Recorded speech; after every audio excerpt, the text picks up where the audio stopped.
terus kerontang juga ya. Nasi kucing yang makan. Iya, gitu ya. Tapi yang penting kuliahnya harus selesai itu. Oke. Nah, sekarang kami ini dosen-dosen kalian tuh keinginannya tidak hanya cuma selesai kalian begitu. Kalian pulang dari PGSD selain bawa Raditu billahi rabba wa bil islami dina wa bi Muhammadin nabiyya wa rasulah. Yang saya hormati Bapak Koordinator Program Studi PGSD, Bapak Ronald. Yang saya hormati ibu-ibu dosen PGSD dan teristimewa kepada adik-adik teman-teman peserta sosialisasi komunitas video pembelajaran siswa sekolah dasar.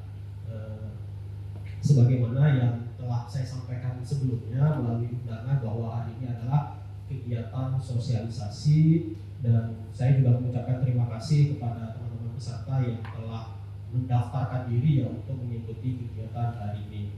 Jadi langsung saja untuk menghemat waktu, mari kita dengar sambutan dari Bapak Koordinator Program Studi. Kepada Bapak kami persilakan dengan segala hormat. Terima kasih Pak Rama. Bismillahirrahmanirrahim. Assalamualaikum. Saya hormati Bapak Wahyudi Rahman, kandidat doktor gitu ya. Saya hormati seluruh dosen PGSD dan kawan-kawan mahasiswa. Pada hari ini kita mengikuti sosialisasi komunitas video pembelajaran siswa sekolah dasar gitu. Nah, kenapa komunitas ini menjadi penting teman-teman? Gitu. Karena ini merupakan turunan dari visi misi PGSD. Gitu. Nah, seperti yang telah kita pahami bersama bahwa PGSD Unsam itu mempunyai pembeda, penciri atau kekhasan yang berbeda dengan PGSD yang ada di Indonesia. Gitu. Kalau di Unimed itu fokusnya pada pendidikan karakter, di Padang itu fokusnya pada model-model pembelajaran. Nah, kita fokus pada media pembelajaran yang berbasis teknologi, teman-teman. Nah, kenapa kita fokusnya ke sana? Karena memang kita paham bahwa siswa kita itu ada pada tahap berpikir prapersonal konkret, gitu ya. Jadi pesan pembelajaran yang bersifat abstrak itu susah untuk ditanamkan ke siswa. Nah, saat ini kita paham bahwa siswa kita ada pada, kita sebut generasinya generasi Z sekarang gitu ya, generasi yang hidup, tumbuh, berkembang, bernapas gitu ya, menggunakan teknologi itu. Nggak bisa ya, kalau HP-nya tinggal pusing kepalanya itu. Kuotanya habis, separuh napasnya hilang. Kalau dulu kami separuh napas itu hilang kalau putus pacar, kalau sekarang mereka putus kuota, separuh napasnya hilang. Agak lain memang kan generasi Z ini gitu.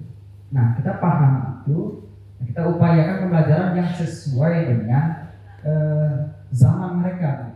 Ali tidak dibalik bilang begitu kan, bahwa didik anak itu sesuai zamannya. Jangan metode pembelajaran atau media yang dipakai pada zaman Nabi Nuh masih dipakai juga sekarang gitu. Tidak laku lagi, dia masih pakai ranting. Nah, video pembelajaran ini masuknya pada audiovisual. Mana audiovisual ini mungkin secara efektivitas lebih baik tuh daripada media lain, karena dia memungkinkan ada audio, ada visualnya di sana gitu. Bisa untuk banyak gaya belajar, memungkinkan gitu. Oke. Nah, video pembelajaran ini juga efektif tuh kalau digunakan di sekolah dasar apabila mungkin kontennya pas begitu. Ya, penyajiannya sesuai, warnanya komunitas video pembelajaran ini supaya nanti di sana kita bisa saling sharing gitu, berbagi. Ada yang jago menggunakan Canva mungkin, ada yang jago menggunakan CapCut mungkin atau aplikasi tools lain. Ada yang kadang-kadang kita itu punya kemampuan pemilihan warna kan gitu ya. Pernah kalian lihat orang kalau gambar itu warnanya pas saja gitu. Kalau saya paling hal itu kami punya tim misalnya. Ada yang jago membuat animator 3D gitu ya, ada yang jago coding, ada yang untuk estetika. Nah, supaya produk yang dihasilkan itu sempurna. Jadi, karena sudah dikaji secara kolaboratif gitu kan. Nah, jadi teman-teman saya sarankan kalau kalian mau menjadi guru yang powerful gitu ya, punya senjata utama nanti pertama pembuatan media pembelajaran, bergabunglah ke dalam komunitas yang sudah dirancang oleh Pak Malian Rahman gitu. Sekadar info ini gitu ya. Kami pelatihan ke Malang untuk pembuatan media pembelajaran itu satu orang itu 17 juta. 17 juta. Mereka dikirim dua kali satu orang. Habis kemarin uang satu 120 juta untuk mengirimkan berlima 4 orang mahasiswa PhD terus satu saya dosen yang dengan Pak Rahman. Sebagai informasi Pak teman-teman, Pak Rahman ini backgroundnya memang cukup jago tuh di bidang video. Ya, saya bertemu Pak Rahman tahun berapa kita? 2019 waktu itu kami ada pelatihan jadi asesor PAUD begitu ya. Satu kamar kami begitu, belum kenal. Diskusi nyambung kami begitu, cocok. Ini saya lihat potensinya besar. Beliau ini putra daerah juga. Ayo kalau bergabung bisa bantu kawan-kawan di Lintas Samudra gitu. Tanpa pikir panjang beliau menyatakan mau gitu. Ya beliau tinggalkan kegiatan di Bali waktu itu untuk bergabung ke sini tuh. Ke sini membersamai PTSD supaya nanti apa yang kita cita-citakan itu bisa kita capai gitu. Nah, Pak Rahman memang concern di bidang itu. Beliau punya komunitas namanya Bintang Skoro. Mungkin bisa kalian akses video YouTube-nya, bagaimana kualitas video yang beliau buat, konten yang beliau racik gitu ya, terutama terkait kebudayaan, itu bisa dijadikan ke nanti. Mungkin bisa juga kalian izin pinjam pakai mungkin video beliau untuk jadikan bahan ajar nanti begitu. Ya, beliau sangat jago pengambilan angle begitu ya, kontras gambar yang beliau ambil itu luar biasa tuh. Nggak banyak tuh orang punya skill begitu tuh, mahal biayanya. Dulu kita datangkan Pak Kiting dari salah satu konten kreator di Jakarta waktu itu, cukup nyentrik orangnya, berapa biayanya? Puluhan juta kami mengundangnya untuk latihan video belajar ini. Dan sekarang Pak Rahman memprakarsai ini dengan secara free. Nah, kalau ada yang nggak masuk kayaknya kufur nikmat juga tuh begitu ya. Coba. Jarang-jarang loh gitu. Minimal kalian dapat dulu pengetahuan dasar tentang ribbon, alat-alat, nanti bagaimana video yang baik dan benar. Dan kita sekarang sedang berusaha juga edupreneur sekarang gitu ya. Nah kalau kalian buat video pembelajaran misalnya guru-guru sekarang, kalian upload di YouTube misalnya gitu ya, dan orang banyak akses tuh, aksennya lumayan ya. Saya lihat kemarin lagu anak yang dibuat salah satu mahasiswa kita tuh udah sampai puluhan ribu viewersnya tuh. Di Starbucks, ngedit video, kirim. Hasilnya 15 juta sebulan tuh. Minimal. Karena Pak Rahman menyediakan ini gratis kan sangat amat luar biasa gitu. Di Langsa, di daerah terpencil ini begitu ya, kampusnya masih kecil sudah punya gagasan besar seperti ini. Nah, saya harapkan kalian bergabung bersama ini, membesarkan ini nanti sama-sama, melahirkan kader-kader baru supaya iklim media pembelajaran kita makin baik begitu ke depannya gitu. Terutama komunitas media pembelajaran yang kalau ada yang membuat media yang berbasis augmented atau virtual, ada lagi komunitas yang di bawah, tinggal gabung. Tinggal pilih mana passionnya di mana tuh. Ya, itu teman-teman ya. Jadi saya harapannya ke depan jalan lambat beliau sudah melihat masa depan itu seperti apa. Boleh tepuk tangan lagi buat saya sangat senang sekali teman-teman bisa dekat sama beliau, bisa diskusi sama beliau. Saya sehari-hari memang banyak mendengar pemikiran beliau, sehingga di program studi selama saya di PGSD ini apa yang saya jalankan sebenarnya berasal dari pemikiran beliau juga, tidak terlepas dari ide gagasan yang sangat luar biasa yang diberikan kepada saya.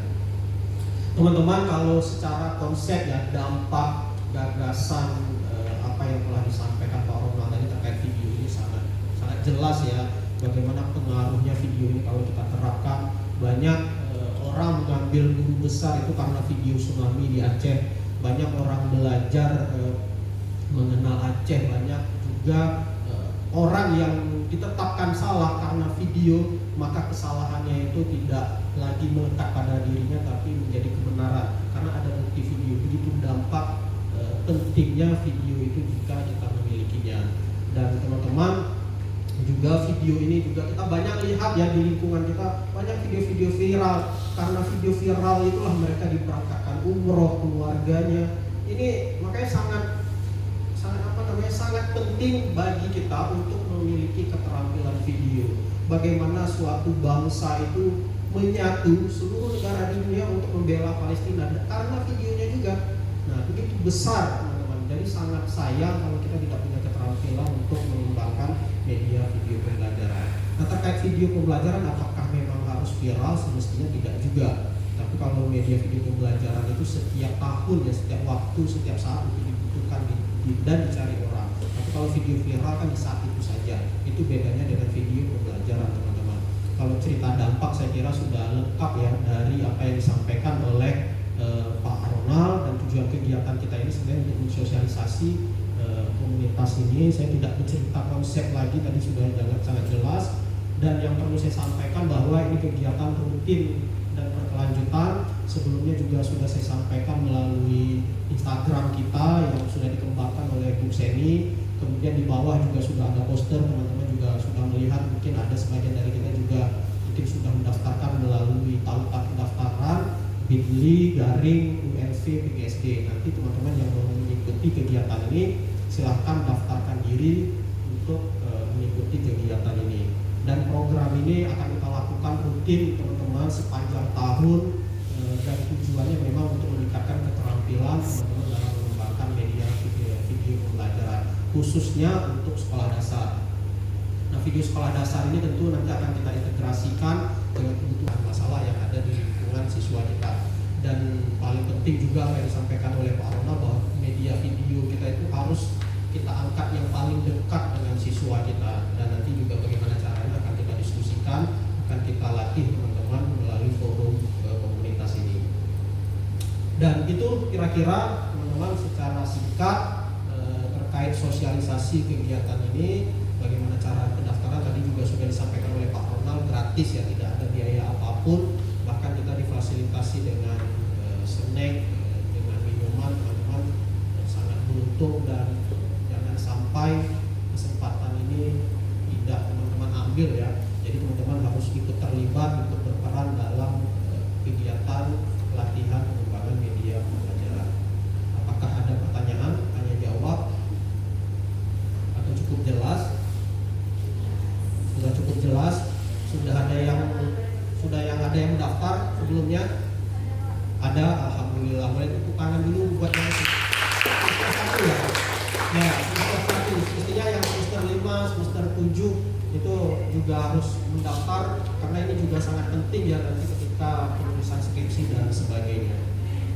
Itu saja dari saya, teman-teman. Terima kasih banyak atas kesempatan dan waktunya. Sebelum kita tutup, mungkin kita boleh foto bersama dulu ya. Nah, ini juga penting.